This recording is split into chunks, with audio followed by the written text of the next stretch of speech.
Welcome back, everyone, to the GOATcast. I am CW, and today we return to the GOAT debate, or as I like to say, the discussion, because there's really no debate at this point in time.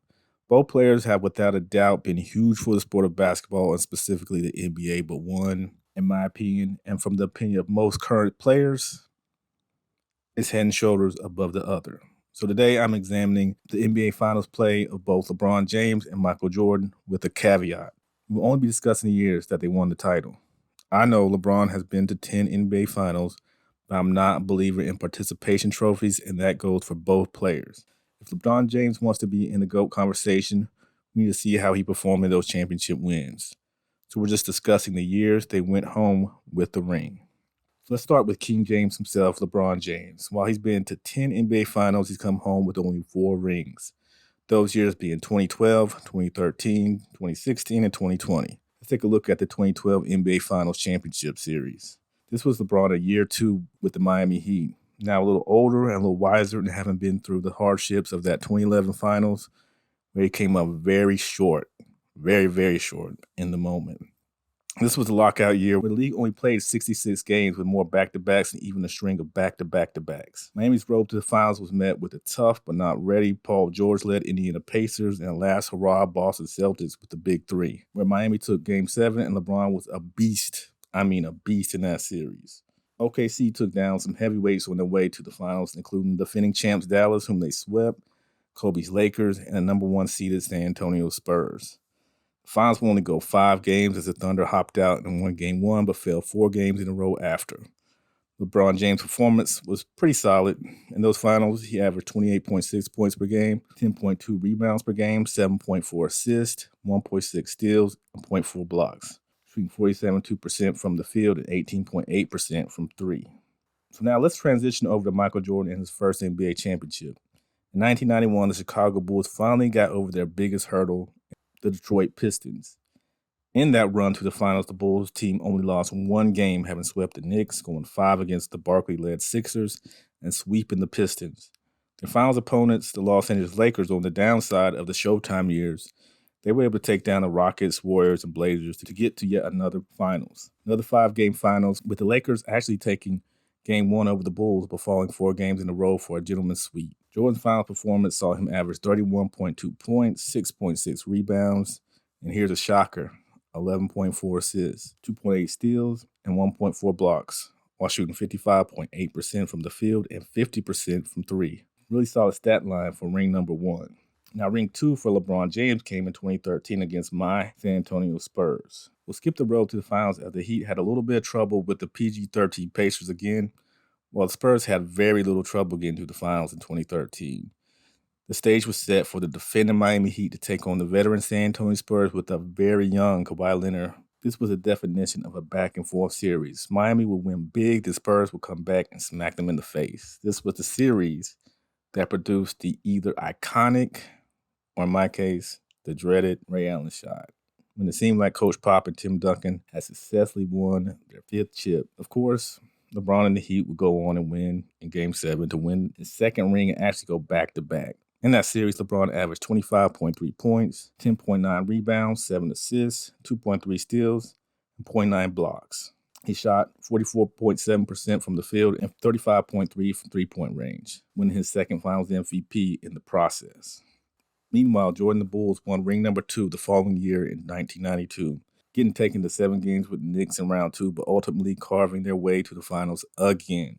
There they met the Clyde Drexler-led Portland Trailblazers. Portland taking down the Lakers, Suns, and Jazz to get there. This had the famous shrug game where Jordan shot an uncharacteristic 10 threes and made 6 of them. The Bulls would win the series in 6 games with Jordan averaging 35.8 points, 4.8 rebounds, 6.5 assists, 1.7 steals, and 0.3 blocks. He shot 52.6 from the field and 42.9 from 3, of course grabbing his 2nd Finals MVP.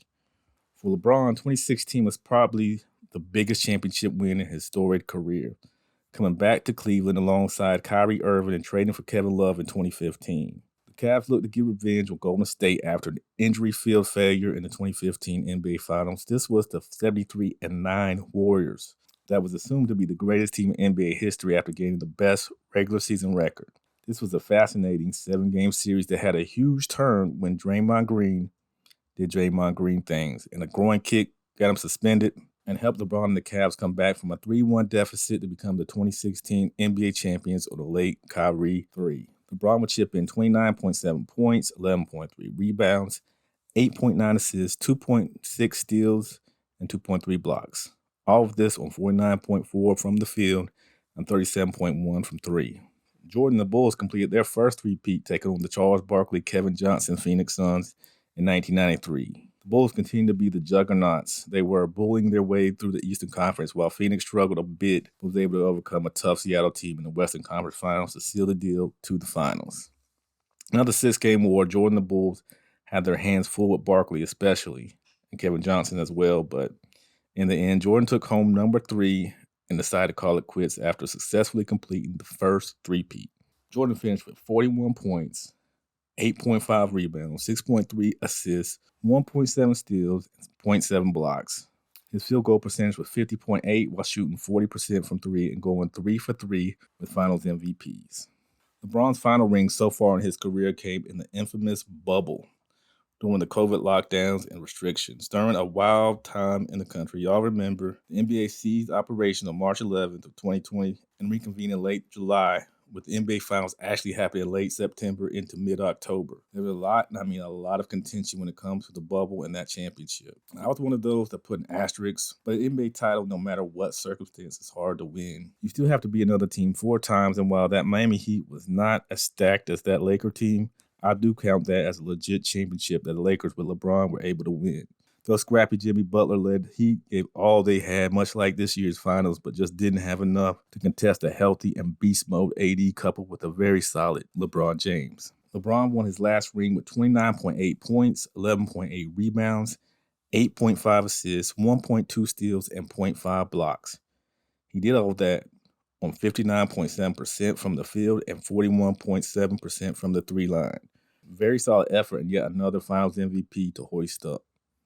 Now for Jordan, I'm going to lump his second three-peat into this one section. Jordan, of course, retired and tried baseball in 1994 pretty unsuccessfully and decided he needed to step back on the court with 17 games left in the season in 95. With the full season under his belt, the Bulls surged back into the NBA Finals to take on a scrappy Seattle Supersonics, led by the tandem of Shawn Kemp and Gary Payton. I'll say it now, Payton had some effect on Jordan in these finals as he would average the lowest points in his finals career. However, the Bulls would get the job done in 6 games and Jordan would collect ring number 4. Jordan won his 4th Finals MVP with this stat line of 27.3 points, 5.3 rebounds, 4.2 assists, 1.7 steals, and 0.2 blocks per game. He did this on 41.5% from the field and 31.6% from 3. 97 will be the 72-10 Bulls that once again ran roughshod through the East and will meet Karl Malone, John Stockton, and Jerry Sloan coach Utah Jazz. This series had the infamous flu game, which was a pivotal game 5 for the Bulls that could have really changed the course had Jordan not pushed through and played. They captured championship number 5, and Jordan brought home Finals MVP number 5 in a pretty solid 6-game series. Jordan finished with 32.3 points, 7 rebounds, 6 assists, 1.2 steals, and 0.8 blocks. Jordan had a 45.6 field goal percentage and shot 32% from 3. Finally, the 98 Bulls came back again and through a little turmoil with Scottie, got back to the finals to meet the same Utah Jazz. This was the highest rated NBA Finals ever and had the iconic shot with Jordan rising over Byron Russell to seal their second three-peat and his 6th ring. Of course, he also brought home Finals MVP number 6. Jordan finished the series with 33.5 points, 4 rebounds, 2.3 assists, 1.8 steals, and 0.7 blocks. He shot 42.7 from the field and 30.8 from 3. So I understand there's a differing sample size. Jordan won 6, LeBron won 4. So how did they measure up on average in their championship years? Well, LeBron finishes with 28.4 points per game, 11.1 rebounds per game, 8.6 assists, 1.9 steals, and 1 block per game. He shot 50% from the field and 33% from the 3, adding in 4 Finals MVP. His Finals record is 16-9, so he won 64% in Finals where he won a championship. On the flip side, Michael Jordan finished with 33.5 points per game, 6 rebounds, 6.1 assists, 1.8 steals, and 0.7 blocks per game, going 6 for 6 in the Finals and 6 for 6 in Finals MVP hardware. He shot 48% from the field in those series and 38% from the three-point line. His finals record was 24-11 with a 66 win percentage and, of course, no defeats. Now, I know some will question this as it doesn't tally up LeBron's stats from his losses in the finals, but as stated, these are how they performed when they got to the very top. As you can see, when they were winning, both did a few things that some question. LeBron did play some solid defense from the stats, and Jordan was a solid three-point threat. While I'm not a LeBron fan, props to him for being a beast when it mattered in those series, doing a little bit of everything. And of course, Jordan doing Jordan things, giving you something on both sides of the ball, further proving his GOAT status. And for those that are going to say, tell the whole story, meaning LeBron's final stats as a whole, well, here you go. LeBron finished in his entirety of the finals 28.4 points per game, 10.2 rebounds, 7.8 assists, 1.7 steals, and 0.8 blocks per game. He shot 48% from the field and 35% from three, with a 22-33 finals record, bringing him down to a 40% win percentage in the finals. A stark difference, but still solid number. Whichever one you think is the GOAT, or if you think neither, the debate, and in my case, discussion will go on, but we all should just enjoy the greatness we have witnessed and what we have to come in the NBA. So if you enjoyed this video and want to ascend to GOAT status like number 23, please like and subscribe to help the channel out. I'll be back later this week with another hot take, so check me out then. Thank you all, and be back soon.